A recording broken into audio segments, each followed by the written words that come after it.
Hey, Yetta, what if I told you that buying real estate could be a team sport? What I would tell you is that it would be a game changer. Moving forward with the Dekker Team. Moving forward together with the Dekker Team. We are thrilled that we've been able to create for you free access to over 600. I was going to say 100. Oh, no. That was about 12 years ago. 653 Life's Inside Track episodes where we share insider tips, making house home, and really how to get the most out of your money and your space. Mm-hmm. And the great news is you can get access to them from home, from the office, or on the go. If you haven't subscribed to the Dekker Team YouTube channel, what are you waiting for? We're going to explore that when we collaborate in owning strategies, it becomes more affordable and even more enjoyable if you do it right. Mm-hmm. If you do it wrong, it's a nightmare. Right. So there's a concept I want to explain, and it might take a little while and I think it's really important because there's many parents want to help their kids because kids nowadays, right? I was just doing some research, and TD in Toronto said that the difference between someone who owns a home, now they did an age bracket, okay, from 55 to 64, so that 10-year age bracket, born in 55 to 64, not the age, they are 6 times wealthier than people born in the same age who rent. 6 times. Like it's $1.2 million more on average, someone that owns real estate. And the scary part was that they said the younger people are going to have an even harder time getting into the real estate market than we did when we were our age. And it wasn't easy when we were our age. When we were our age, that's a crazy statement. When we were younger, when we got into the real estate market 40 years ago, it was tough then. And it's even tougher. So this concept is how parents can help their children. Now, many parents say, well, I'm saving for my retirement, right? I've got my own issues. I got to get that nest egg because I'm reaching that age point where I'm thinking of retirement and inflation's eating up some of my assets. Right. And in a future segment and a whole episode, we're going to talk about the impact of trying to save, get a solid foundation for retirement, and how it's getting harder. And even the retirement age is often going up, not because people are loving what they do, but because they feel like they have to keep doing it. So this is a real problem. Yeah. These are challenges in today's climate to have how do you get a solid foundation with all this chaos? So here's one. Okay. With the interesting part is some parents are helping their kids. They take a loan on their house. They give them $50,000. They give them $100,000. We see that once in a while. But those parents need to be fairly affluent, right? You need to be fairly affluent to give up that much money out of your retirement and future care as you get older.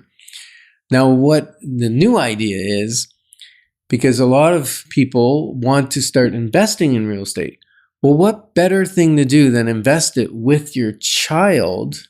They buy the house, you invest in it, they pay the mortgage, and then when they refinance or when they sell it, basically if they put 5% in and you put 15% in, you decide what amount of the increase you're going to get and what amount of the increase they're going to get, whether it's 50-50 or you want to split it in the ratio of the amount of down payment.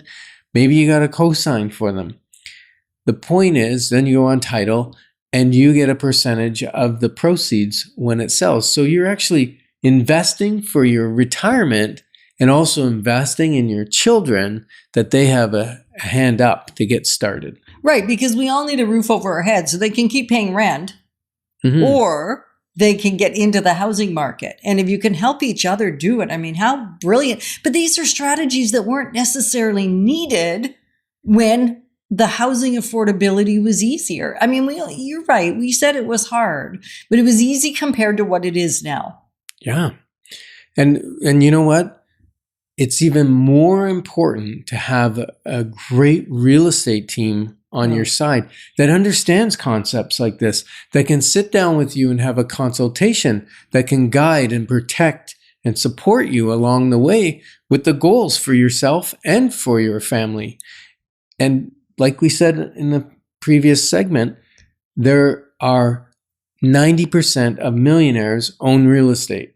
Right. So let's get our youth, when I call them youth, I mean like under 30 or under 35, let's get them into the real estate market. If they're not already in. Mhm. And if they're already in, another great thing that you can do is co-own, not in the sense that Ken just described, which is more of an investment strategy for both parties, right? Mhm. The other way is cohabitating, I guess, but not inside the same four walls.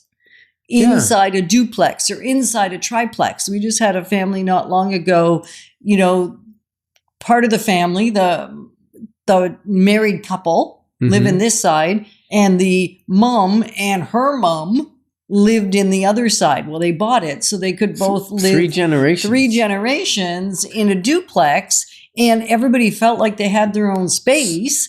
And yet there's closeness and community, Right. but you got your own privacy. And it's way less expensive than if they had both bought 2 separate houses on 2 pieces of land, because the land is kind of the first part of the expensive part. And the truth is, though, that particular family couldn't afford to buy 2 separate individual homes. Right. But the duplex gave them that opportunity. Right. And it was also a foundation for them of security and care, because now they're close together. Now they can help each other if anybody needs help. And they're close to grandma. And they're close to grandma. And grandma's I don't remember, close to did they them. have children? No. If they no didn't, kids yet. maybe they will. And then grandma's there. Well, which fantastic. is so cool, right?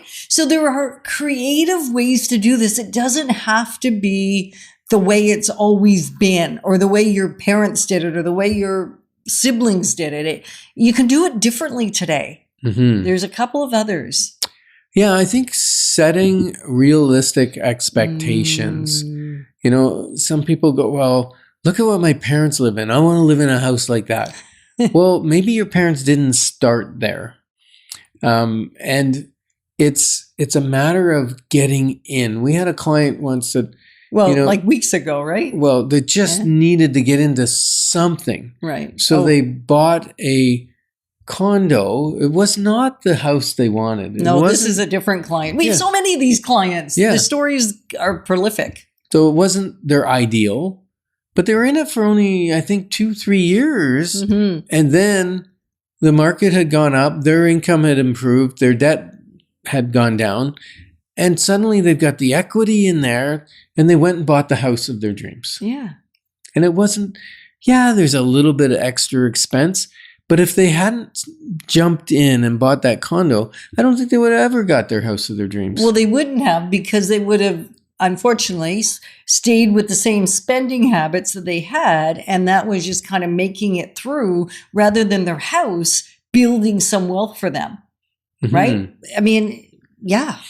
Yeah, Helen Keller said this, alone we can do a little. Together we can do so much more. So in the next segment, we're going to discuss a couple other specific ways that we can do this together. And together we're clarifying your options, because when your options are clear, your wisdom will flow. Moving forward with the Dekker Team. Moving forward together with the